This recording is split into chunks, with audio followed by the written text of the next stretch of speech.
What's up, everybody? Welcome to the Whiskey Morgue podcast, where we talk about the whiskey we're drinking and the horror we're watching. I'm your host, Mike. And tonight I am joined by my friend Kim, who has a lengthy list of titles. There's television director, production manager, host and Canadian paranormal personality, and whiskey aficionado. I added that one in at the end, but I think it's warranted. So Kim, thank you for coming on here and joining me tonight. So, um, Weller Antique, we kind of agreed that it's our favorite. Is there any particular connection you have to Weller? Just curious before we dive into the fun, spooky stuff. Yeah. Um, I found it that I love a weeded bourbon, and I kind of dabbled with just like the green label Weller, and then I found this, and I was like, "Ooh, 107, that's probably gonna be really hot." And then I smelled it, and I was like, "Ooh, this is nice." And then I tasted it, and for some reason, being Canadian, I love maple, and Yeah. I just get this like weird sort of like maple funk at the end when I'm smelling and tasting it. So I think that's maybe why I love it. And it is shockingly not hot at all for the proof.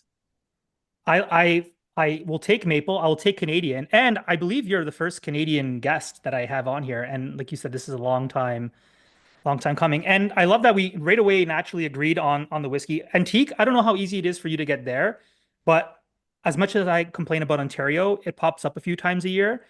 And to me, it's just like quintessential like weeder bourbon. It's no thinking. I want something. That's what I reach for, and I felt like that was appropriate for tonight because I felt like I'm just gonna hang out with a friend and we're gonna drink something. So I went with Weller Antique myself. But that maple, I know it's funny. I could never put my finger on what that was, but I'm just gonna say it's that like maple funk at the end. Yeah, that's So what I think cheers. it is too. But maybe you could take it one step further and say it's like antiqued maple funk, if that's the thing. I Antique mean, I maple love funk. antiques. I love old things. So You let's just do, roll with it. especially if they're haunted. All right, well, cheers, Kim. Let's get this going. Yeah. Yeah, And my cheers. big old pour. Yeah.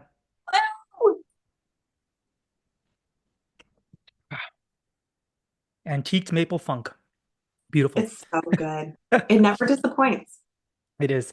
All right. So, it's funny because I've always wanted to have this conversation with you. So, as much as it seems like a formality of asking these questions, it's like a lot of just genuine curiosity, never mind what listeners want to hear. So, this is all just like a very much a my own set of questions that I want to throw out there. But I always did deep dive, and I read up that you were in like corporate sales for 15 years. Yeah. And then I see you doing huge things now with all of this like paranormal stuff. I'm sure it's a very lengthy story, but can you explain a little bit of kind of like how you made this shift? And then how did you not only like make it a hobby, but essentially it's become a career? Yeah. Well, I've been really, really lucky with that part because I mean, just looking at like the film industry as a whole here in Canada, it can be tough. Like there's not always a lot of work around. But to take it back, so yeah, I was in corporate sales. I used to sell Coca-Cola. So I used to work for Coca-Cola, and I had a territory, and I would go out every day and I just hustle, and that was great. And then after that, I got a job for a food company, and I loved it. It was like my dream job. The pay was perfect. And after 9 months, they decided that they were going to eliminate my position like all across Canada. So I was like, oh crap, what am I going to Yeah. do? So then I ended up taking a job, another sales job, but I was selling forklifts of all things. And like, Clearly you can sell. Like that's what we've learned so far is you can I sell. guess. However, like that is a super technical job. And I loved my customers, don't get me wrong, but like if you mess up, like if you say that like the lowest beam in a warehouse is say like 116 inches, and so you order a forklift that's going to fit under that, but somehow like you made a typo and the forklift Ooh. now after like 6 months has arrived and delivered, it won't get in the warehouse. Like that's a big problem. So there was like a lot of anxiety behind that. um so my best friend and I we used to work back like way, way back in the day together. And we always used to talk about ghost stories. So I was like, Jen, do you want to like maybe do a podcast, something that like I can really, have fun with. Because, like, I'm not saying my job isn't fun, but it's like very technical and like kind of dry sometimes. And Mm. yeah, so I was like, let's do a podcast. So we started a podcast and it was on the ABV network. I'm not sure if any of your listeners are familiar with that, but it is definitely like a whiskey sort of podcast network. Yeah. And we have a lot of fun with that. And so we got to go to some distilleries down in Kentucky, and we went to like Four Roses, and we went to Buffalo Trace, which we got to do like a paranormal investigation in, which was amazing. Wow. And so we had some really wonderful experiences from that.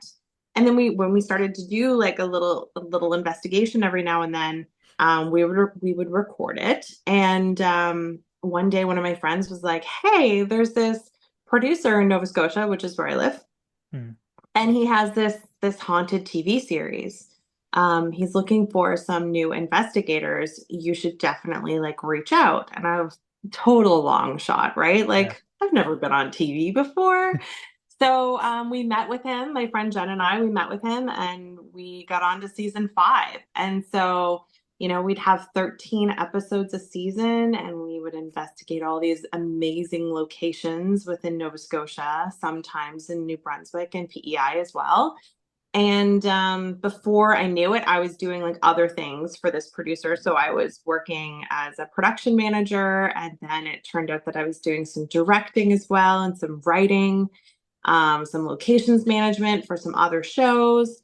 So it just kind of snowballed into this. And I'm so grateful, but I'm also so mad at myself that I didn't do this like earlier in my life, that I wasn't like, Kim, you really love entertainment and you really love ghost stories. So you should probably have done that like a lot earlier. But Yeah. here we are. Well, I'm glad you did find it. And I think a lot of us maybe have the same thing, like, which is why we're all kind of figuring out our passions now, and which is why, in my 30s, I decided to do whiskey morgue. Growing up, you're told to get this type of job, and I'm sure we all kind of have the same narrative, where here are your like set of real jobs. You go find a career in one of those, and you pursue it. And then I think a lot of us have really kind of dug into what we're passionate about. And at the same time, it's cool to hear how it's evolved so much for you in terms of like not really being on camera and then taking to it, fusing your passions, and then all of a sudden wearing other hats as well with like production and directing, which is super cool. I wanted to bring it back to the podcast. Was this the bourbon and booze and bourbon? Yeah. Was it Yeah. bourbon and booze or booze and bourbon? Booze and bourbon. Booze and bourbon. Okay. So before we got on here, I told you how when I first discovered you, I thought it was the coolest thing because here I was thinking I'm going to do this most niche thing and I'm going to be in my own little corner of the internet. And then here's this podcast that they're drinking and doing paranormal investigations. And I'm like, this is the coolest thing ever. So you mentioned that you got to explore a bunch of places. Were you obviously you were into whiskey at this point, but did it propel it even more? Because now you're going down to distilleries and getting to venture out there. Is this when like the a collection started to accumulate quite a bit? Yeah, so it just so happens that my husband is obsessed with bourbon and he had always been like, "You really should try it." And I'm like, "I'm a wine girl. Like, Yeah. I'm not gonna like it. It's gonna be too strong."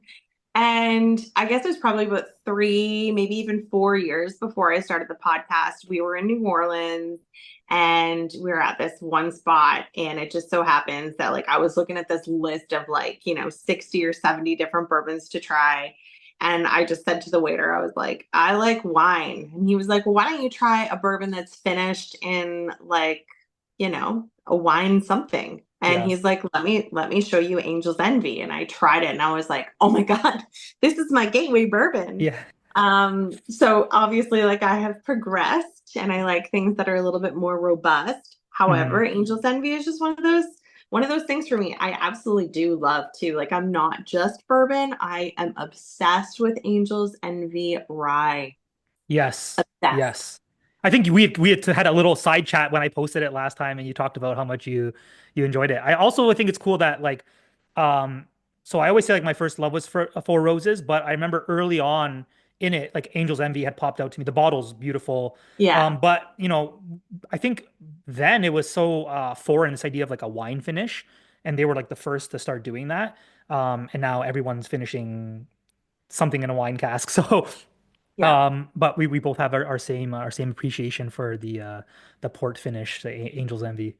Yeah, so it kind of like snowballed from there. And then my husband loves collecting. He's not like a huge drinker. Like he won't like ever really drink to get like tipsy. He doesn't drink all the time, nothing like that. So with that, it means that we can collect and we can have like, a lot of I bottles always say sitting that behind us. like Yeah, people like online will always chime in on like even like anyone who has a whiskey account and they'll mention, "Oh, you must be an alcoholic for having all that whiskey." And I'm like, "No, you see that's the point. Like I can have this because I'm not an alcoholic." And that can accumulate a whole bunch of bottles because I am sipping a bit here on the weekends and having a pour here and there, but responsibly and in moderation.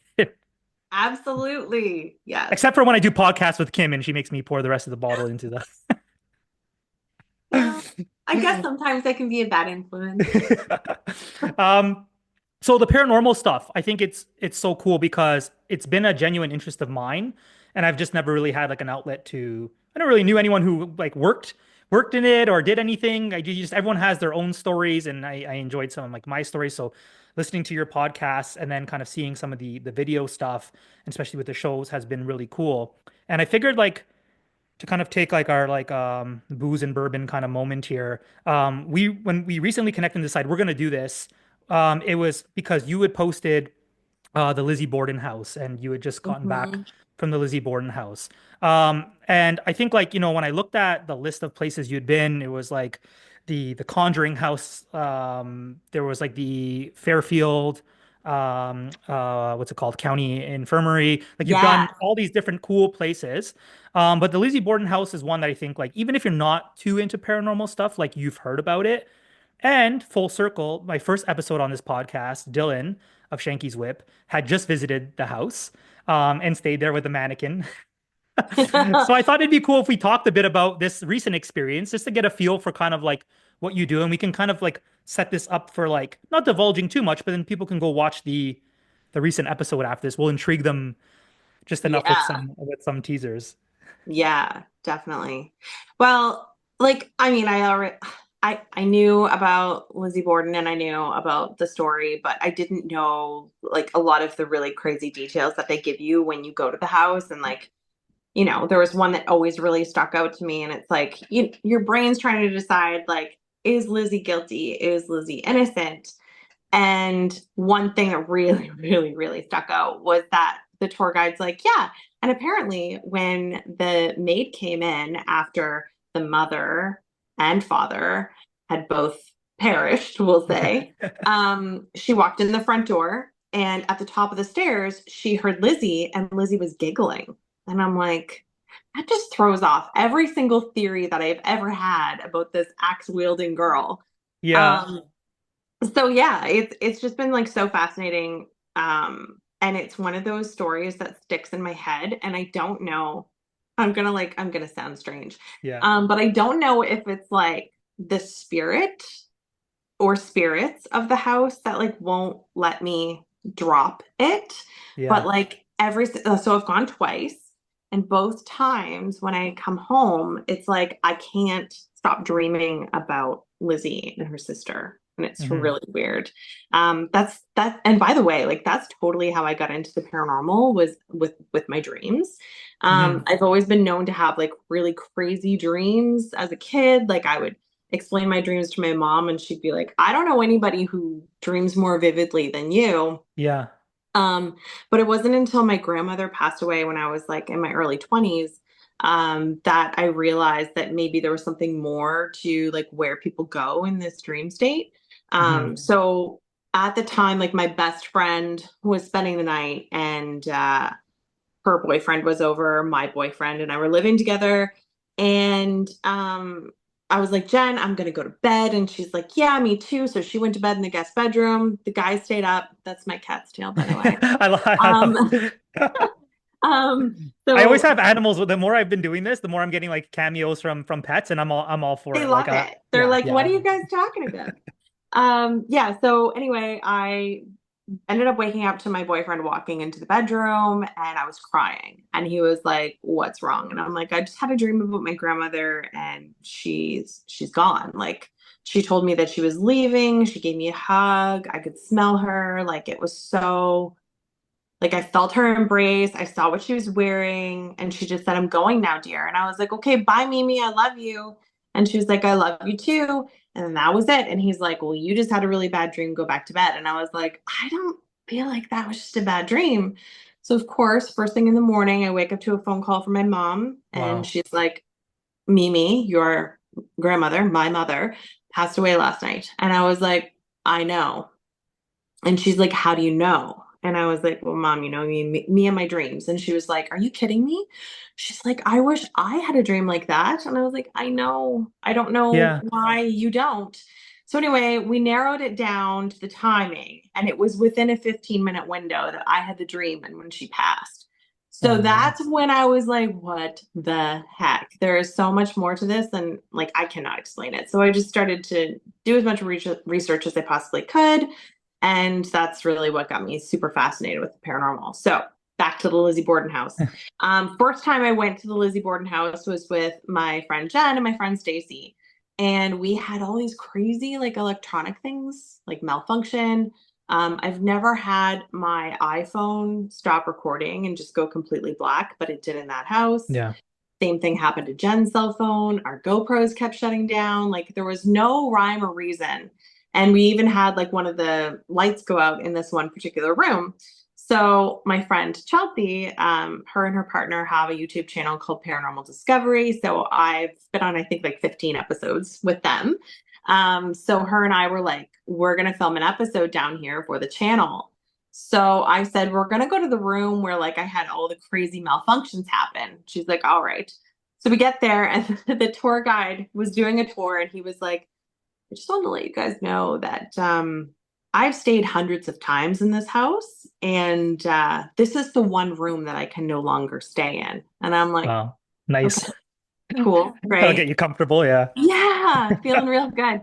So we go and we start taking like B-rolls, so like some really beautiful scenic shots of some of the inside of the home, down in the parlor and stuff. And while we're shooting it, one of the lights goes out, and I'm like, okay, we're on to something here. And I shit you not, we had our cameras malfunction, the GoPro shut down, like everything that could go wrong with equipment went wrong. And I'm like, there is nothing that a location can physically do to make Yeah. that happen. Like there is something going on with that place. And then we used the exact same equipment in a place that was freezing cold, like a week and a half ago. Like when I say freezing cold, they literally mean freezing cold. There was no Yeah. heat on this building. And we had zero malfunctions with the equipment whatsoever. So it's just like, what is Yeah. going on there? This was the same room, the attic, I think it was, you were saying, right? Yeah. Yeah, I mean, a few things. Like, I think first of all, like, I think paranormal stuff, when it kind of had its boom and like it took off and started showing up on TV, I think, a lot of people naturally will judge things or be skeptics. But I think like, and even at least my own beliefs, like it really comes down to this idea of like energy. And you got to believe that like if we exist in this, like I feel like there is something greater. So the whole connection with your grandmother, there's no way you can come out of that experience and not think that there's something there, whether you want to call it a gift or a connection or a talent, whatever it is. Like there's obviously something there. And so going into these houses and, like going back to the Lizzie Borden house for the second time and then having things reoccur, like again, to say it's coincidental or, easily blame tech, like all tech malfunctioning doesn't seem the most plausible to me. Um, Yeah. but the part that I thought was cool was that I think a lot of times, we talk about like the house and obviously like Lizzie committing the crimes, but there was a whole lot of the what's the father's name? Is it Andrew?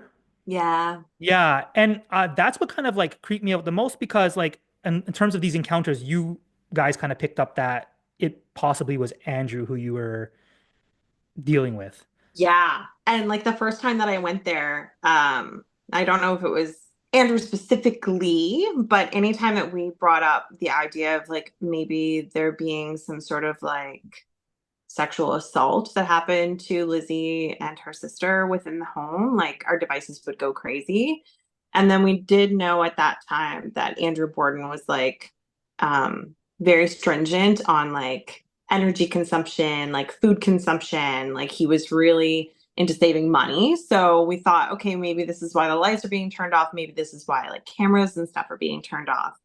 And so when Chelsea and I went the second time, um, we definitely, you know, touched on that again, but it Hmm. wasn't until the next day and we had gone to the graveyard to go see, because I'd never been to the graveyard before, to go see everybody's headstones. As soon as we mention Andrew Borden, our GoPro shuts down. Like, Just tech, just loving the shutdown at particular times. yes. So it just seems really odd to me. Like I feel like Andrew is the one that haunts that house Yeah. in particular. I don't necessarily feel like it's Lizzy. I feel like she's one of those spirits that can be in multiple places at multiple times. Yeah. And like I said, like I dreamt of her and Emma for like a week after I left that place. And it was not like sleuthing and like figuring out clues to anything. It was Hmm. just like dreaming of Lizzy and Emma being happy and like living their lives together. And so at the time, I was like doing some paintings and stuff, and I was like, screw it. I'm going to do this painting in honor of Lizzy. And I had like all of her birth flowers and stuff within the painting, like to signify the month. I think it's June or July. Yeah. Um, and so, anyway, as soon as I finished that painting, the dream stopped. And I'm like, okay. I held some space for her and Emma in this like weird dream world. And then Yeah. it just stopped. Great. But also, maybe that's like what a therapist would tell me what I needed to do. Like, I don't know. I think again, I think like for me it's always this idea of like energy, right? And and whatever that means. I know it's like really vague, but I feel like yeah, like how we define that, but carrying that with you leaving the house. I mean, you've done so I guess here's like an interesting point. Is like you've done these countless times now over the years. And is this like the first time that this has happened to you in terms of like an experience really sticking with you like Lizzy and her sister, or has there been other times where if you feel like you've taken it home with you as well? I think if I have like a really new crazy experience that happens, I have to think about it for a few days.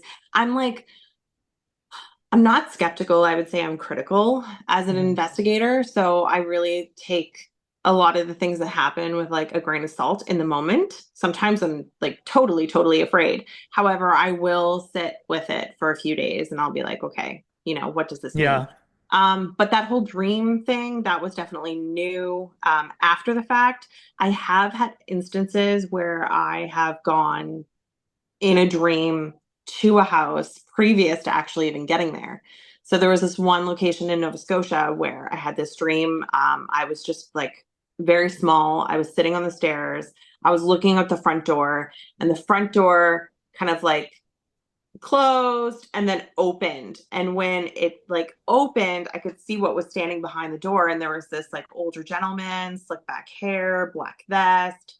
And he like had his arms crossed, and there was a graveyard across the street from this place. And I said to him in the dream, like, you don't belong here. You're not supposed to be here. Why are you here? So I knew before going what the house looked like on the outside, and I knew it was across the street from a graveyard. So that's fine. So we do the investigation, and I get into the space, and I'm like, oh my God, I absolutely was here before in a Wow. dream. And so I'm explaining this on the show Haunted, and like 2 years later, somebody reaches out to me and they're like, "Yeah, just so you know, my grandfather grew up in that house and like lived in that house and was not a nice man. And what you described was absolutely him. And he would stand there and wait for the kids to come home from school." And I'm like, Whoa. "What?" There's like absolutely no rhyme or reason to it. It just like it happened, and I wish I could turn it on, and sometimes When, I wish I could turn it off. when But you were explaining it, I was getting like the opening scene of like a Nightmare on Elm Street with like the kids in the front lawn, and I was getting goosebumps. But it's yeah, it's very interesting how this is stuff that you're not trying to um pull out of thin air in a moment, that like it takes time and all of a sudden things connect. And then you Mhm. have someone reach out to you and say, well, here's my grandfather and here's the person he is. And I think that's what kind of validates a lot of this much more. And like I've had like a few experiences myself where it to me like, and it hasn't happened in years. And again, maybe my therapist will say something about that, but like there were some real things where you had mentioned in the Borden house, like footsteps. Yeah. I remember being a teenager, and upstairs we had like a sunken living room, and it was like carpet, but then it was hardwood up onto the carpet. 2 in the morning, I'm just, that teen who's just up probably, and then I'm gonna sleep all day the next day. Yeah. And then so I lived with my grandparents at the time, and I heard like footsteps coming up the stairs, and I wasn't even scared because I was just like, oh, my grandfather is taking a long time to get up the stairs. So in Italian, like nono is grandfather. So I was like, no, are you okay? And there was no response, right? So I'm like, man, maybe something's wrong with him. So I hear the footsteps again. Finally, I walk over to the stairs and no one's there. And then I go open the room and he's sleeping in the room. And that's where it gets weird because this wasn't like me trying to be spooky or I wasn't watching a horror movie like, oh, I heard Yeah. something. I'm like, no, is my grandfather okay? I went back to the living room and then I thought, because again, being very skeptical, my cat, so fitting your cat's here, my cat looked similar, but there's all He, black. he Yeah. knocked the empty bottle over and then ran. Of course. So I thought my cat was walking around. And then I noticed my cat Shanae, by the way, it was a tuxedo cat Shanae, was Oh. sitting in the corner and sleeping as well. That's when and I heard the footsteps again continue up into the edge of the living room, and I had never felt more paralyzed in my life. And that's where I said, you know what, like this stuff does exist because I didn't imagine this. I wasn't trying to come up with something. I wasn't trying to spook myself. We weren't telling ghost stories. I actually just thought my grandfather needed help on the stairs, Right? and it was that Yeah. real. So after that day, I've been completely open to hearing stories, and I believe this stuff does happen, does exist. Again, can you turn it on and off? No. And I'm curious why, like I haven't had an experience in a while. It's been dormant, and like they've since passed, like my grandparents. So I keep thinking maybe something will happen, but nothing yet. Watch, I'm Yeah. gonna message you tomorrow morning and be like, you're not gonna believe what happened. Oh my God, it's so weird. It's definitely so weird. And there's people who have passed in my life that like the same. I wish that they would make themselves known or like, pop into my dreams and be like, "Hey, what's up? I'm fine." But it doesn't seem to happen like that. And Yeah.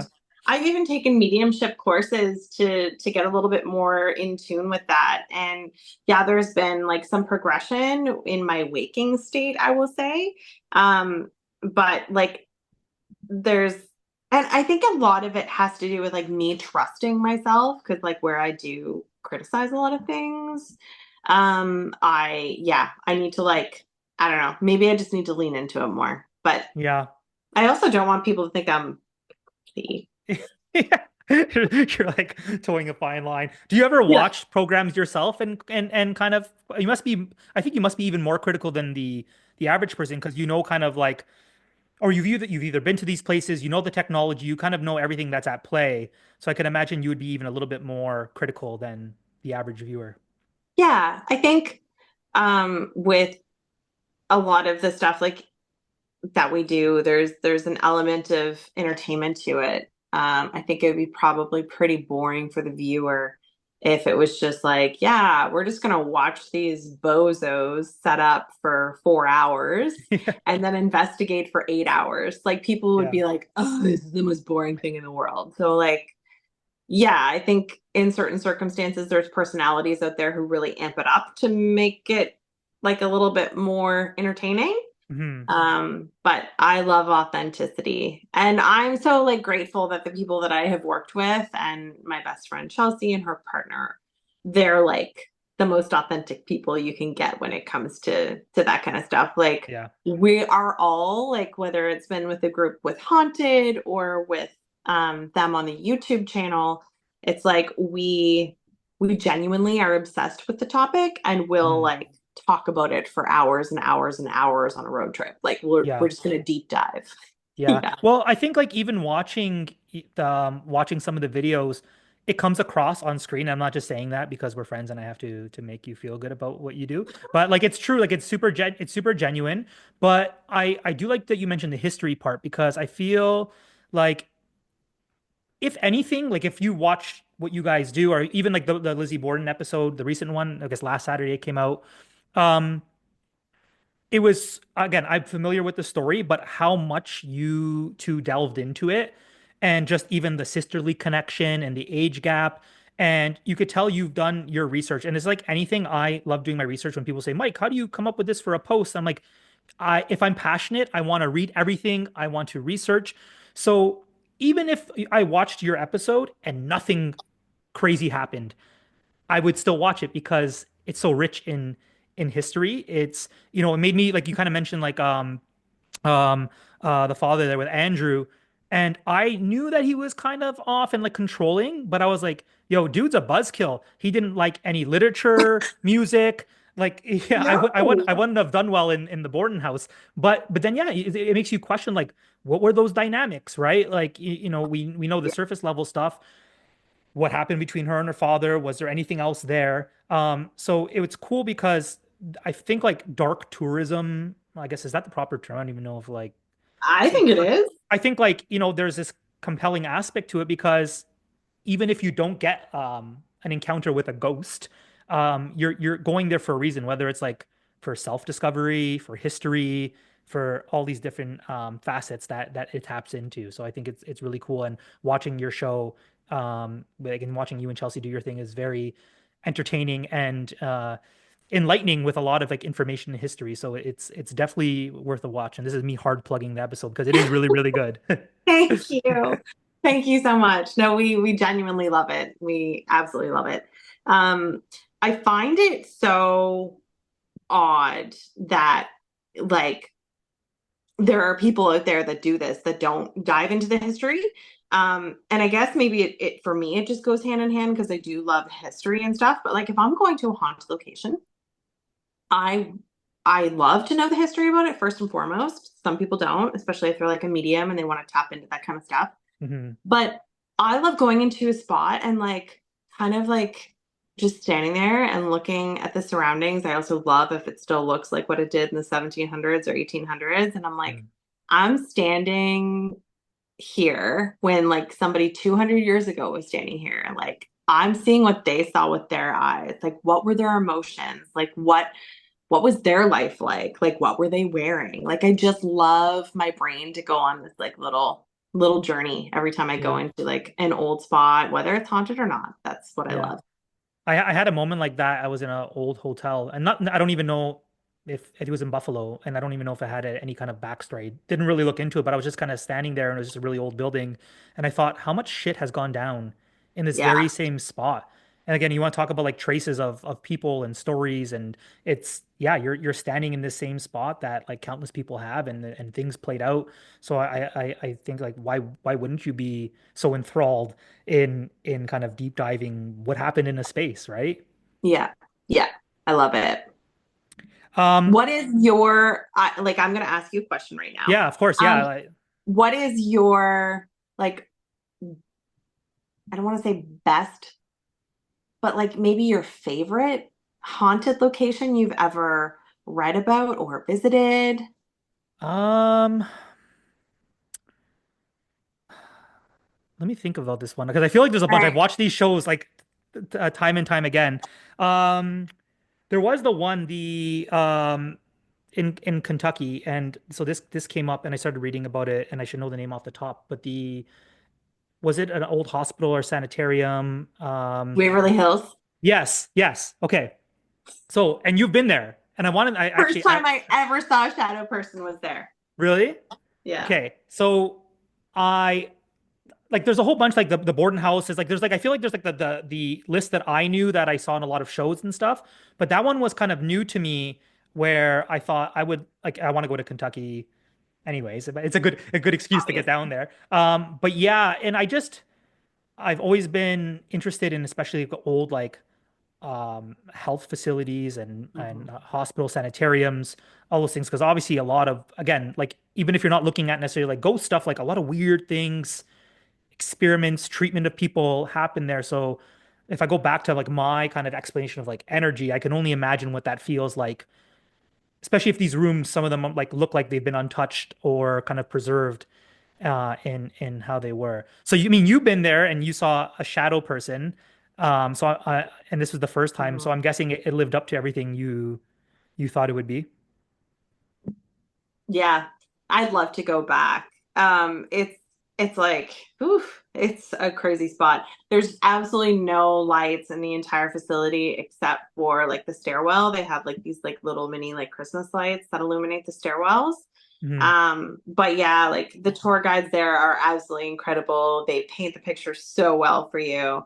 But like thousands and thousands, they don't have a number. I mean, some people will exaggerate and say it's like close to 60 some odd thousand people that have died there, which Yeah. may be accurate, but yeah, a lot of people died there. And like, it's one of those feelings that you get where you're like, these people were so excited to have treatment for something and to like get on with their lives. So they had all this hope coming to this beautiful facility.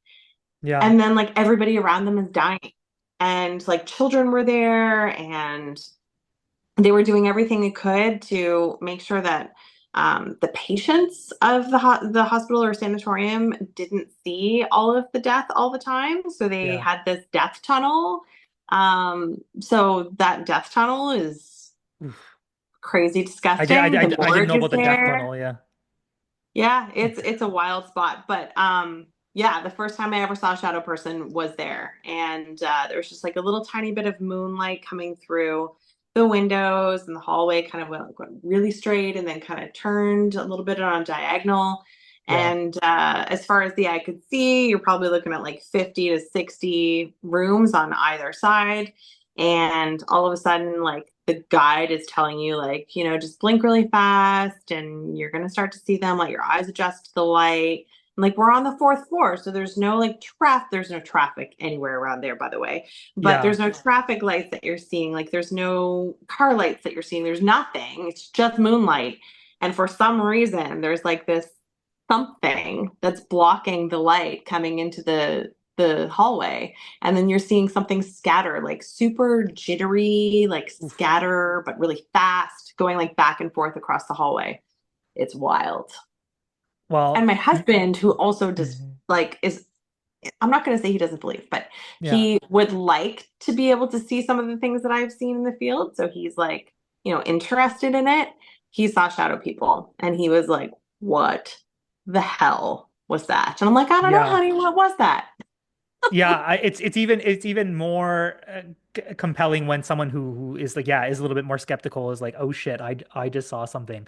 I think with the Yeah. hospitals it for me there was such an interest because of what you mentioned earlier, this juxtaposition between some of them were beautiful like the estates like with they in the landscaping, but like this juxtaposition with that and like the bleak stuff that was happening inside. And when you think about it, it's like it's really sad. Like you said, like a lot of people are going there thinking they're getting treatment and this is going to help fix their problems. And there's just so much darkness in there and a lot of like really dark truth as to what was actually happening within those buildings.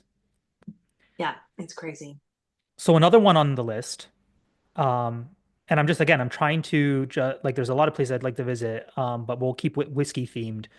So I heard Wild Turkey has someone who was like Bob, or they said like what was the family name? It was like starts with a R. Um, Um, I don't remember off the top of my mind. Like it's gonna bother me. Rippy. yeah, yeah, yeah, Rippy. yeah, Okay. yeah, So yeah. yeah, so there was a bit I read before, and I was trying to make it's funny because like I found this out trying to do a pairing and try to find an angle, and I found out a couple things. So there was like Wild Turkey had Rippy, or who they believe is Bob, where they see a shadow figure, and there's been some stuff. kind of captured. So there was that, and then there was the whole Whiskey Row bit, about like what Whiskey Row used to be. And I thought it was cool because Jackie Zeiken, who was formerly like, well, Hidden Barn, formerly Old Forester. I know you know who she is, but for those Yeah. who might not be familiar, but She is so awesome. she is awesome. And I didn't know that she kind of was into the spooky stuff and kind of shared about her paranormal encounter in an interview once. But she was working next door to Old Forester was like Doc Crow. And she was like the beverage director there. And they actually have footage on camera of like tables moving and then blocking doorways or like pushing doors open. And supposedly a lot of those buildings there in Louisville and Whiskey Row have had a lot of similar stories. So I love here it. I am thinking I need to get down to Kentucky to drink all the whiskey, but clearly I need to like pair it with fittingly with some paranormal investigation and ghost tours. Yeah, and if I don't know if you've seen this episode, but Lamar and Chelsea and I for Paranormal Discovery's YouTube channel got to investigate a previously abandoned distillery. It was awesome. Where is that? Old Steel House. So Okay. they just released something called Blueprint Bourbon. Yeah. So it's like an incredible facility because all of the buildings are like that like old patina, rusty Yeah. steel buildings. And so yeah, we had the whole place to ourselves and we did an investigation looking for some distillers, some master distillers. It was great. How are people in general? I wanted to ask this, like in terms of getting the rights to like film and investigate. Is that usually pretty easy to go about? Because I feel like how many people probably want to go to say the Borden house, for example, and Yeah. record. Yeah, so there are certain locations that they're like free for all, do whatever you want. Then there's other locations. I know there's a lot of problems with the Conjuring House, which is now closed, because they were charging an exorbitant amount extra, if Okay. you were like a social media person. Yeah, that wasn't They cool. see Kim in the hallway and Kim has like 20 cameras on her and she's like, I'm just going look for the washroom. Not up to anything. No, exactly. Um, I think it's kind of different when you're doing it for YouTube versus like if you have an entire film crew there and you're doing it Yeah. for television. So in terms of television stuff, like, you have to reach out to them, you have to prove that you have insurance. Oftentimes it's like a $2 million liability. Like you have to have all of these things in place.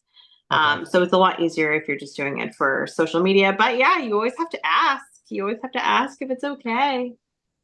With the distillery you just went to, Mhm. what's the name of it again? It was a steel Old Steel House. Old Steel House. So was Yeah. it because it was recently acquired that you were able to get in there? Like you talked to Yeah, people who so acquired it? I actually had the owner on Boos and Bourbon. I think it was like 3 years ago. And it was one of those things where he was like, we've got this really interesting story. There's some people who are working here who think that they like hear stuff. So the story was that the original not the original, sorry, the last person who owned it before this new person owned it. He didn't necessarily use it as a bourbon distillery. He was a doctor and he was into like having like really pure water, like medical grade water. Hmm. So he had it for that. And he was like well into his 90s, and he wanted to make sure whoever was going to take it over, wasn't going to do the company that he had established dirty and like, stay in the name or anything like that. And so when it finally came to the old guy being like, "Yeah, I'm going to sign the papers, we're going to sell it." The day that he signed the papers is the day that he died. So it was like, I need to go here That's because this poetic, this yeah. man's probably haunting the place. Oh, he's definitely there around the medical grade water. Yes, absolutely. Is there, I guess I can flip it back to you. We can say we can go either the distillery route, but is there any place that you haven't been? I mean, you've ticked so many of them off the list, but is there still Yeah. one maybe, I guess the whole world is out there and you've done mostly Canada and in the US, but is there a couple places out there you'd love to go Oh visit? my God, there are so many. You're like, Like here's I my dream list. Oh my God, it's so long. Well, I would definitely love to go to a castle in Europe. and Hmm. investigate there. I would love to do Queen Mary. I would love to do, there's a place called the Lemp Mansion. I would love to go there. There's also a place called the S.K. Pierce Mansion. I would love to go there because there's a Nova Scotia connection there, which is really cool. I don't know. I don't know. And it's like there's sometimes I'm gonna sound strange, but there are This is the place sometimes to that sound strange.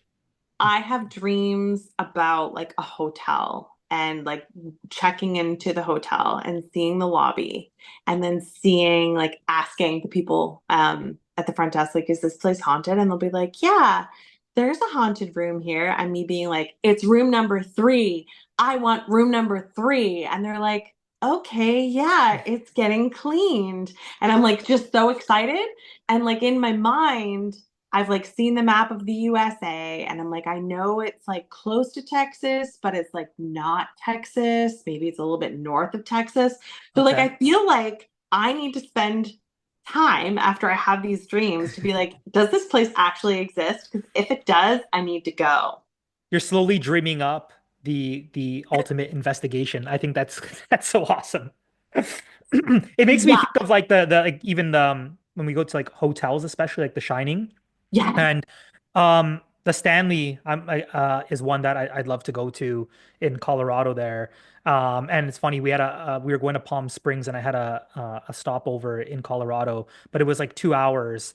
And I thought to myself, can I swing even just going there for a bit? I didn't, but Mhm. that's definitely on the bucket list too. And they opened up a whiskey vault there.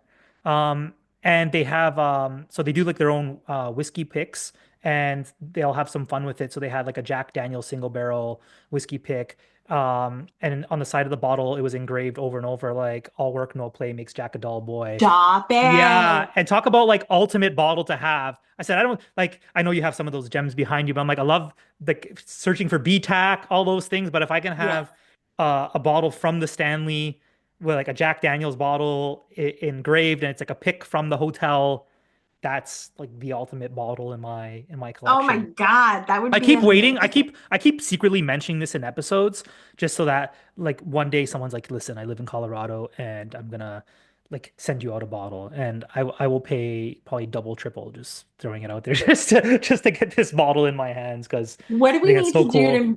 to like we need to get you like a viral reel or something. Just begging for this bottle.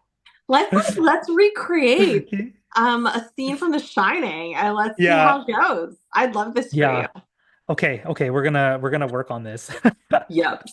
So one more thing I wanted to come back to. You mentioned Buffalo Trace. Yes. Um, and I'm sure if I dig back in the episodes, obviously you had visited. And I know they do kind of like a guided tour, and they're like Yes. one of the first to actually embrace like the actual like offer a ghost tour. I don't know if they still do it, but I know they were They for a did, while. I guess, maybe like 5 years ago, maybe is when I was there. Yeah. So was what like, did you go on that experience? Was that like the you went on the ghost tour? Did they give you some Yeah. free But time to then kind of walk like around, explore? yes, it was so great. So we did that actually before we went to Waverly Hills. And Nice the primer. I know, right? And the grounds there are so beautiful. It's like it'll just take your breath away. And then like the girl that was doing the tours, we were like really like, give us more haunted stuff. Like, oh my Yeah. God, did this ever Like, oh, happen to you? here's the And crazies in the then group. she was like, come with me. She's at the very end. There was nobody else around. We had finished our tasting. She's like, come with me. We're going to Warehouse C. And we're like, so she let us loose in Warehouse C. She turned off all the lights for us. And yeah, it was really cool because I guess I don't know I think it was Ghost Adventures went Mhm. there and like somebody got their butt pinched and I was like, let that be me. I want that to Yeah, happen some kinky again. ghosts. Yeah. But it's a really fascinating spot. And their ghost story there is so cool. I mean, they have multiple, but in Warehouse C in particular, it has to do with one of like the old workers in Warehouse C. It was going to collapse. Obviously, did not know that. He heard the spirit say, like, get out. And so he thought about it for a second and he was like, okay, that was weird. Just heard this like get out situation. And then he heard it again, but like more profound. So he was like, okay, everybody get out. And he got all of his staff out of the warehouse and like all of the rick house entirely collapsed on the inside. So it saved a bunch of people's lives. Wow. Is warehouse C where like the one of the warehouses they do the E.H. Taylor? Is like wasn't I warehouse don't, C that I don't know, what but it smells amazing in there. I think I might be I need to be corrected because there's so many like special release E.H. Taylor bottles, but I feel like warehouse there was one special warehouse one and I might be see they always have like a story. They have like the tornado survivor bottle and they have all this stuff. But like now, like hearing that story, I feel like I if I was looking for like a unicorn bottle, I think I'd be more inclined to look for this like E.H. Taylor warehouse C. If it exists, if I'm even correct, but I think I don't that's know. Now you got me thinking. I have to look at all my Buffalo Trace bottles back here. Yeah, You I'm gonna have to take a look. as a quick timeout, the collection behind you I've noted before. It's just like you and your husband have done very well. And what's even better is that not only do you have bottles that people would dream about or drool over, but they're open and they're enjoyed. And I Yeah. think like when I first started this channel, I said the biggest thing for me is like every bottle you see me post will be open and I sometimes send samples and share with friends and whatnot. But I'm like, yeah, I'm like, someone's like, you know what you could get for that bottle? And I'll purposely just like open it on the spot. And I'm like, well, I guess I can't think about it now. Yeah. And I'm so glad I have. Like, we're drinking 107 here, but like I never ever thought that I would have the opportunity to drink any of these poppies. There's this one in particular, the 15. So a lot of people Mhm. are like, ooh, 20. That's great. A lot of people love the 20, but I tried the 15 and I was like, this is absolutely ridiculous. And I would never go to a bar and spend like hundreds of dollars on just Yeah. like a little tiny pour of it. So like why not try it? If you're gonna get it, try it. See, this is I've tried every one but the 15. So I was Really? like I did like a Buffalo Trace tasting. There was like a Spirit of Toronto community who puts together these like well during COVID it was amazing. They did virtual tastings Mm-hmm. and you would get a kit sent to you and then like Harlan Wheatley would do like a presentation and like so I did one with them, Michter's and Heaven Hill. And Nice. I got like a Pappy 23 at a bar I've tried some of the other ones like but I was lucky enough to like not have to pay that like those higher prices because I'm the same way. I love whiskey but there's only so much I can justify paying for an ounce of whiskey. But everyone tells me that the 15 is the best. And it's bumped up in proof a little bit Well, too. now I'm looking to see how much I have in that bottle and if I'm willing to share. I might have to send you a sample. I have to figure out if you did that, I'd have to figure out what I have that I can exchange and I have to dig deep in my collection because you have some real gems in there. Oh The- my God. those I don't need bottles, like anything in return. I don't need anything in return. I don't my mind doesn't operate that way. I have to repay it. Um, Did a lot of those come from your traveling? Like and because I don't know what Halifax is like in terms of being able to acquire bottles, but I thought maybe with this idea of traveling and recording and doing these paranormal investigations, that now you're like traveling throughout the US, was a lot of the bottles were a lot of the bottles acquired that way in your travels? Um, Yeah, I'd say there's like 70% of the collection has been acquired through travels. The other 30%, Nova Scotia really got on the bandwagon like right after we started doing the podcast. We did not influence that, I swear to God. But they really Sure, got on sure, very modest. I know, but I really do think that like bourbon started to like really incline, especially here in Canada during that time. So Yeah. Nova Scotia got better at their allocations. Hmm. And then we started seeing, the lottery situation happen, which was really Yeah. great. So, you can buy it at retail. So recently my husband and I actually drove to the next province over in New Brunswick and we got in line for 8:30 in the morning. And then they didn't actually open up the little store until 6 o'clock. So it was a long day of waiting. However, it was very fruitful. There was a lot of Nice. goodies in New Brunswick. See, Ontario is not the right place. Like so the LCBO does a lottery. That's how I got I've won like a big one once. So I got the William LaRue Weller in 2020, I believe. And it's nice because when you do again, you get to pay. I think I paid 160 for it, which you're not paying 160 for that bottle, so you get the retail Yeah. price. But yeah, just like you hear these numbers, and like I'm like Ontario is one of the biggest buyers. People always say, "Oh, how much Fireball do you buy? How much Wheatley vodka do you purchase?" And LCBO, in terms of volume, has some of the most in moving product. Do you And you're know going to who tell me has that the most? no, do you Nova know? Scotia. Is it Nova Fireball. Scotia really? Yeah, Damn yeah. it. So I thought Ontario for sure, I just because of sheer population. But yeah, I thought there's no way you can tell me that you move all this product and in the province wide you got five WLWs to raffle off. And last year it didn't even happen. It just every year, like I've been doing this for years now. I know the lottery's coming up. I bother all my friends to sign up on my behalf. Yeah. Yeah, That's what you they have all to know. do. They all know what to Hmm. do now, my regulars. And again, I've got like the Michter's 10, I got the WLW, but like the last year and a half, like nothing's happened. I'm like, yo, LCBO, what's going on there? Who's hoarding the bottles over there? Because you're supposed to Weird. be doing this, yeah, once a year and nothing's happened. But yeah, I don't know. I'm like I can never justify going out and paying secondary unless it's kind of like close. Yeah. There's some exorbitant prices that people pay, and I mean, I don't have that kind of money to even be throwing around on that level. And I love whiskey and I appreciate it, but I always feel like genuine connections will kind of like you'll find your way and you'd be surprised in the community or getting to know people, whether it be your local store owner or friends, that things pan out for you. Yeah, totally. Totally. Absolutely. I'll keep So my eyes peeled here for you. yeah, yeah. I'm You making send a me your trip out little to. dream list and I'll see Yeah. if we can pick something up for you. Look, I came for ghost stories, and I might be leaving with some really good whiskey. So You this is all. might.